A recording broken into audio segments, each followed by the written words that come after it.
Oi pessoal, sejam muito bem-vindos ao meu canal. E eu me chamo Luana Hesse, faço Engenharia Elétrica na Universidade Federal do Piauí, né? A UFPI aqui do estado do Piauí. E hoje eu vou trazer para vocês um assunto de uma matéria que a gente costuma ver no sexto período, que é sistema de controle. O assunto que a gente vai abordar aqui é um assunto da primeira avaliação, né? E a gente tem, obviamente, os assuntos iniciais, que são básicos, né, para entendimento da matéria. Mas isso aí eu deixo para vocês darem uma lida até melhor, para absorver melhor, assim, o conceito de cada variável que é tratado e falado aqui na matéria de sistema de controle.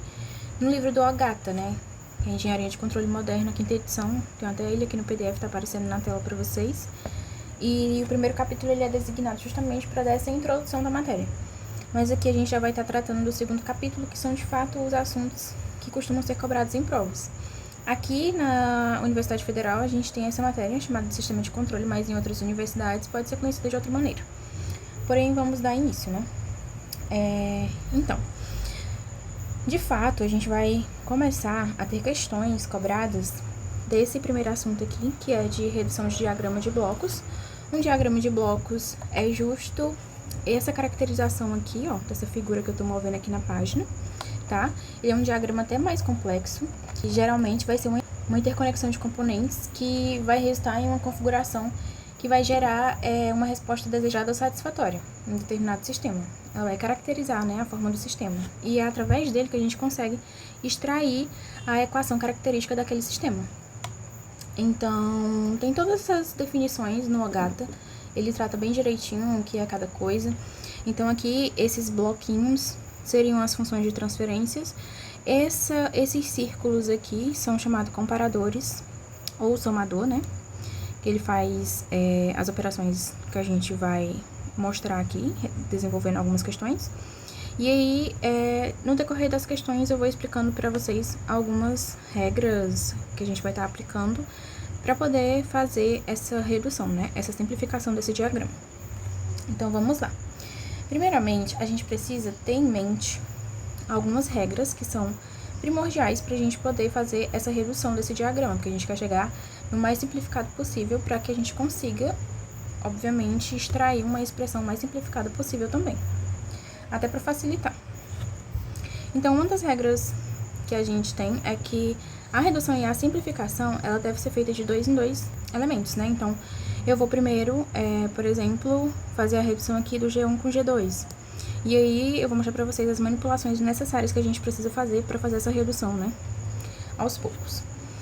Na segunda regra, os blocos em séries, eles vão se multiplicar. Então, se eu tenho um arranjo dessa natureza aqui, onde eu tenho 2 blocos que estão em série, né, um seguido do outro, sem nenhuma interferência aqui no meio, tá? A gente não pode ter nada aqui, nenhum ponto de bifurcação, ou ponto de ramificação, que também é chamado, que é isso aqui, ó. Logo após o G4, a gente tem, né, uma realimentação aqui, ó, que eu tô mostrando pra vocês. Esse pontinho onde tá o meu cursor é um ponto de ramificação. Então, aqui não pode ter nenhum tipo de ponto de ramificação entre o G1 e o G2, nesse exemplo que eu tô mostrando aqui pra vocês. Ou nenhum comparador, né? Tem que estar limpo dessa maneira aqui. Eles têm que estar em série, de fato, sem nenhum elemento entre eles. Então, se eles estão em série, eles se reduzem e se multiplicam dessa maneira aqui. Se eles estão em paralelo, eles vão se somar. O paralelo, ele é sempre nesse sentido da esquerda para a direita, tá? A gente sempre vai ter um comparador, sempre vai ter um ramo aqui acima de um bloco, a gente vai ter outro bloco com um ramo, né? Que é esse ramo aqui que eu tô mostrando pra vocês, nesse sentido. Então, se eu tenho esse ramo com um outro bloco que vai ter um comparador se somando a ele ali, né? Os dois blocos se somando e arranjados dessa maneira aqui, em paralelo, a gente vai conseguir reduzir ele dessa maneira aqui. Se estão em paralelo, eles se somam. Então, essa é a terceira regra.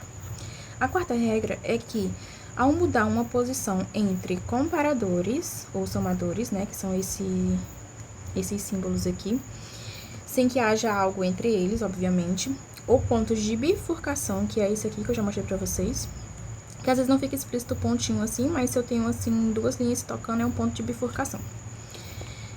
Não vai alterar em nada. Então, por exemplo, se eu tenho aqui nesse exemplo aqui de comparadores, se eu tenho dois nesse sentido aqui, sem nenhuma coisa entre eles, eu consigo trocar eles de posição. Eu posso trazer esse pra frente desse aqui, ou eu posso trazer esse pra trás desse aqui, tá? E aí não altera em nada. Já aqui, a gente também tem a opção de fazer isso com pontos de ramificações, né? Se a gente tem dois pontos assim, sem nada entre eles, a gente pode trocar a posição dele, ou trazendo um pra cá, ou trazendo o outro pra cá, né? Vou mostrar pra vocês no decorrer das questões, porque fica mais fácil de compreender. Essas regras, elas são muito importantes que vocês saibam, tá? É mesmo questão de aprender, porque são necessárias. Sem elas, vocês não conseguem desenvolver e nem simplificar o diagrama. Outras regras a gente tem aqui no livro do Dorff, né? É uma imagem que eu tirei de lá, tirei uma foto diretamente do livro. E aí ele tem essa tabela que mostra basicamente algumas operações. Então, ó, combinação de blocos em cascata ou série, né? Como eu mostrei, a gente vai ter eles se multiplicando. Se eles estão... e a ordem dos fatores não altera, né? A gente pode dizer que é G1, G2 ou G2, G1. No caso aqui, quando a gente tem um ponto de soma de entrada, né? Um ponto aqui no meu somador, e eu quero trazer ele para trás do meu bloco, eu tenho que inserir, nesse caso aqui é como se a minha realimentação fosse 1, então eu tenho que inserir um bloco G, certo? Então, por exemplo, se nessa minha ramificação aqui eu tenho um outro bloco, sei lá, G1, eu vou ter que pegar esse bloco G1 e vou multiplicar pelo valor que está dentro desse outro meu bloco. Quando eu modifico isso, né? Quando eu trago esse ponto aqui para trás do bloco, eu tenho que obrigatoriamente multiplicar o valor dessa minha função de transferência aqui de ramo direto por qualquer coisa que esteja aqui. Quando não tem nada, a minha realimentação, ela é 1. Quando tem alguma coisa, eu tenho que multiplicar essa alguma coisa por esse valor aqui do bloco. Então, por exemplo, aqui não tinha nada, né? Mas o fato de eu ter trazido esse ponto de ramificação para trás desse bloco G, teve que me custar, né, essa questão de colocar o G aqui, nesse meu ponto aqui, ó, nessa minha linha, certo? Aí, quando eu desloco da frente pra trás, eu multiplico ele por alguma coisa. No caso aqui tá multiplicando por 1, porque aqui fica 1, tá? Quando a gente não tem nenhum bloco aqui nessa realimentação. Eu expliquei pra vocês o que é paralelo, né? Geralmente paralelo é no sentido assim, da esquerda pra direita. A realimentação geralmente é da direita pra esquerda, ó. Isso aqui é uma realimentação.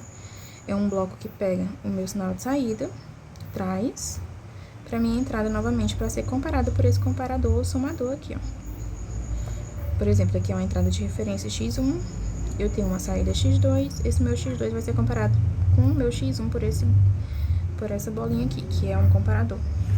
Então, quando a gente faz essa operação, né, de trazer para cá para trás, a gente multiplica. E quando é o contrário, quando a gente traz esse pontinho aqui para frente do bloco, a gente tem que dividir. Então, se eu tivesse aqui, por exemplo, um G1, um bloco aqui com o valor G1 dentro, ia ficar G1 sobre G, porque a gente tem que dividir ele por alguma coisa. Como é unitário, que não tem nenhum bloco aqui, aí vai ficar 1 sobre G. Então, é isso. É só lembrar aqui, quando se trata de realimentação, a gente tem uma regra muito específica, que é essa última aqui que eu vou falar pra vocês. Mas se traz de trás para frente, divide, e de frente para trás, né, que esse exemplo aqui multiplica. E o contrário acontece com o ponto de ramificação, olha. Se eu trago o ponto de ramificação para trás do bloco, eu divido. E se eu trago para frente do meu bloco, eu multiplico. Então, é o contrário da questão de mover, né, um somador, um ponto de ramificação. Agora, a gente vai para a questão da malha de realimentação. A gente sabe que aqui é uma realimentação, né? E a gente tem um bloco H, geralmente atrelado à realimentação. Como que eu faço para reduzir isso aqui? Lembrando, gente, que sempre que a gente vai fazer redução, a gente tem que olhar muito bem se não tem nada aqui impedindo, tá? Porque muitas vezes tem outro ponto de ramificação aqui. Aí eu consigo fazer essa modificação entre eles sem alterar nada, sem precisar colocar um bloco dividindo ou multiplicando, como eu falei, né? Que existem casos que a gente precisa fazer isso, como eu mostrei anteriormente. Mas quando se trata de dois pontos de ramificação, não tem problema. Ou dois somadores juntos também não tem problema. A gente consegue trocar eles de posição sem alterar nada. Nesse caso aqui da malha de realimentação, a gente vai ter Isso aqui, esse bloco G, ele é a minha função de transferência de ramo direto. Por quê? Porque esse ramo aqui, ele é o direto, ele é linear. Ele não dobra para lugar nenhum. Ele pega de um ponto ao outro direto.